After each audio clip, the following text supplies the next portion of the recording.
Hello, and thank you so much for joining us. Today, my presentation is called, in English, a film, Breaking the Stigma, an evidence-based approach to tackling the stigma associated with mental health issues in academia. My name is Wendy Marie Ingram. I am the co-founder and CEO of Dragonfly Mental Health, and I'm pleased to be presenting this work to you today. A number of years ago, we noticed a detrimental myth among academics. Many students expressed the concern that if they struggled with mental health, then that indicates in and of itself that they're not going to make it in academia or they don't have what it takes. In many discussions with faculty, however, I found that many faculty had struggled with their own mental health, but they indicated that there was no appropriate platform to share their struggles professionally. We decided to do something about this. We created a method to break the stigma. First, we invited faculty with lived experience to be interviewed. We then edited these interviews into short films and screened these films at departmental retreats. The screening was followed by facilitated small group and then large group discussions. Following this event, we surveyed participants on their perceived effectiveness of the event, impact on stigma, and free responses as well. Here is an example of a film. It's abbreviated with only 3 of 6 faculty at University of California, Berkeley who participated in one of these events.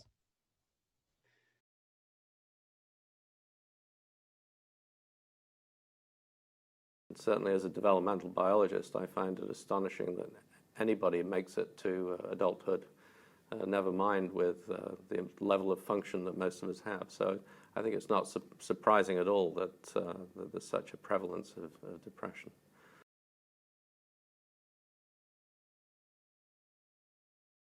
I'm Richard Howland. I am a member of the Molecular and Cell Biology Department. I've been the chair of that department twice, and I now work in the Dean's office as an associate dean. My name is Elçin Ünal. I'm a faculty at the MCB department in the Division of Genetics, Genomics, and Development here at Berkeley. I am Kathy Collins, and I'm a professor in biochemistry, biophysics, and structural biology.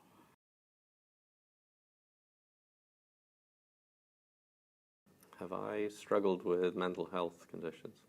Yes, I've struggled with depression. I had a major episode back in the 80s and subsequent cycles of mild depression, which I learned to recognize for what they were, fortunately.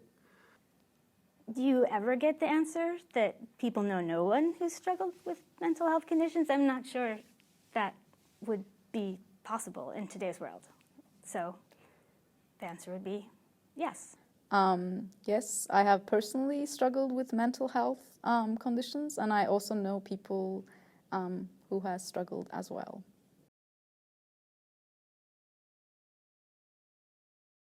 How does it affect your work?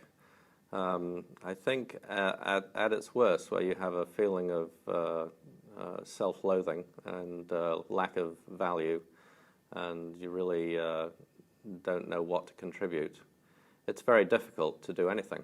These mental health challenges that make me withdraw from a lot of social and professional opportunities that I should be taking because I don't want to take on too much. So at a personal level, it has both positive and negative effects in my life. From the positive perspective, it allows me to be creative and think a bit outside the box. And from a negative perspective, at times when I feel lower, obviously the productivity and just, day-to-day events can become a bit more of a struggle. But knowing oneself, it helps to be able to deal with, both the good and the bad.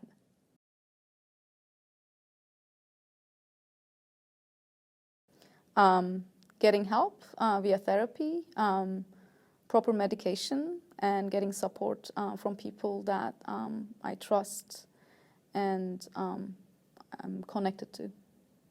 I think if I am feeling a lack of respect for myself, or not motivated for a reason that's clearly biochemical,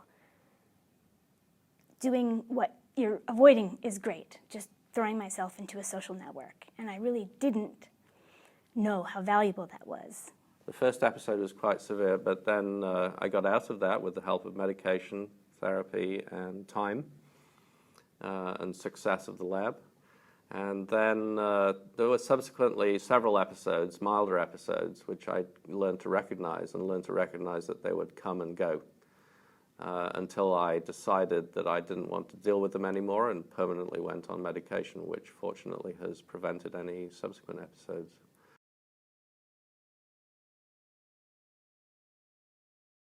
I would say that you're not alone, that you're not weak, or you're not helpless.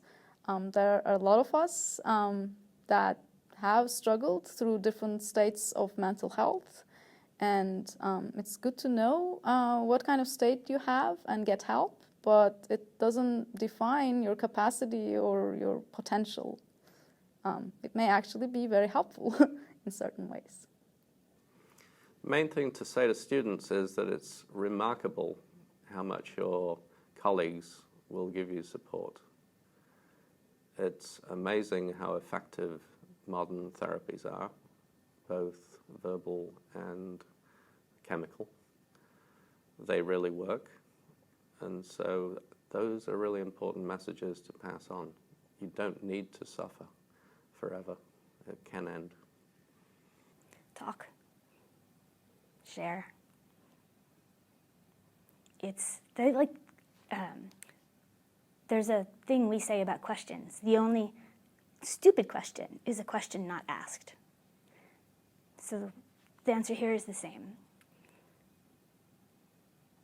Don't worry about imposing. You'll get a response quickly. If someone like your mentor doesn't want to be involved in this, then you can go to the next person.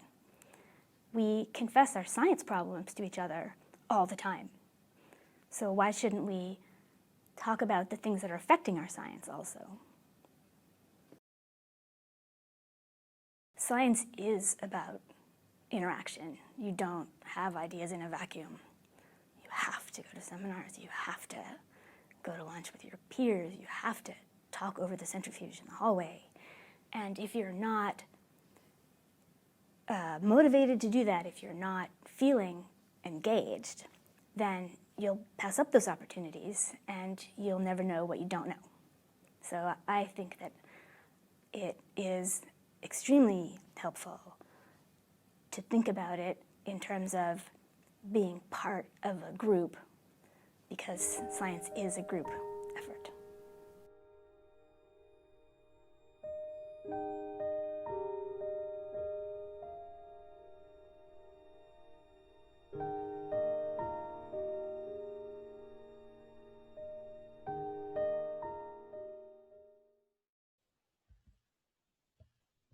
Thank you so much for your attention during that film.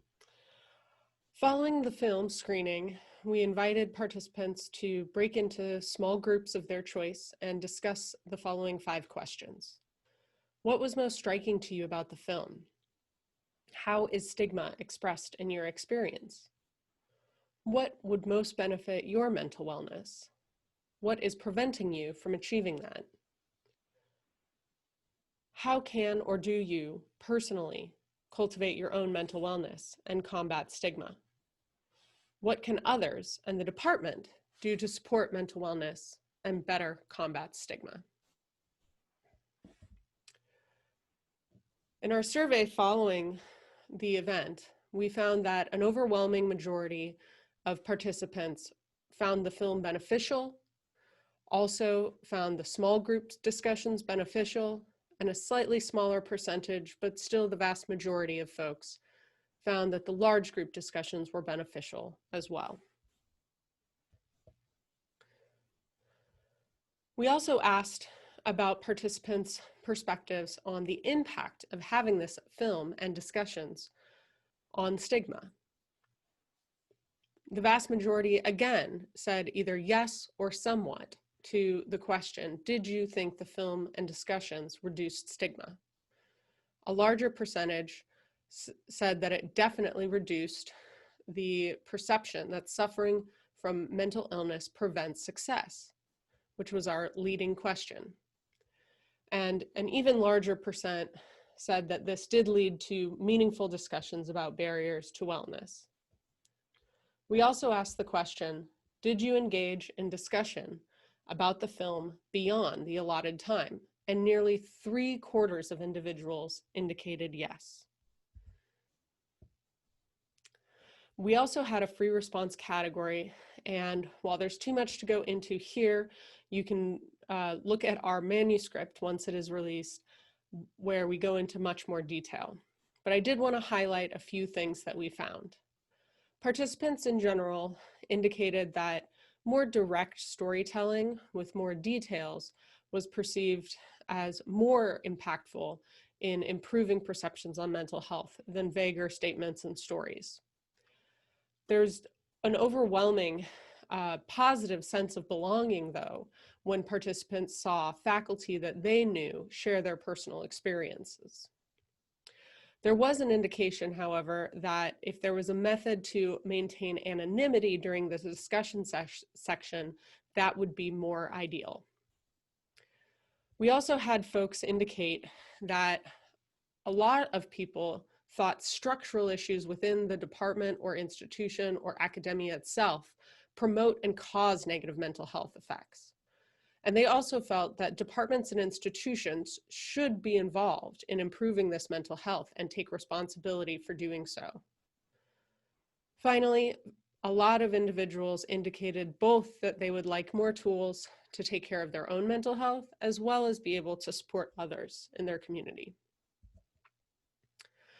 I'll finish with attributions and thanks, especially to my co-presenter, Jayshree, and my co-authors of the manuscript, Adriana, Malgorzata, Cesar, Linda.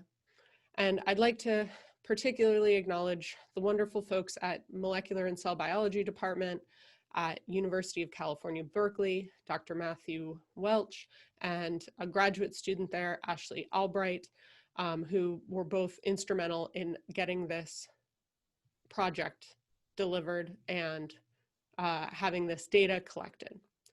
So thank you all for your attention.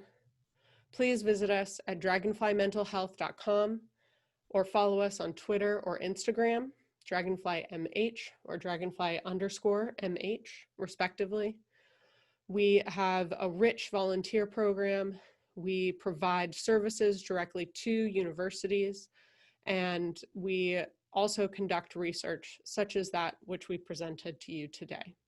So thank you so much, and please direct any questions you have to Jayshree.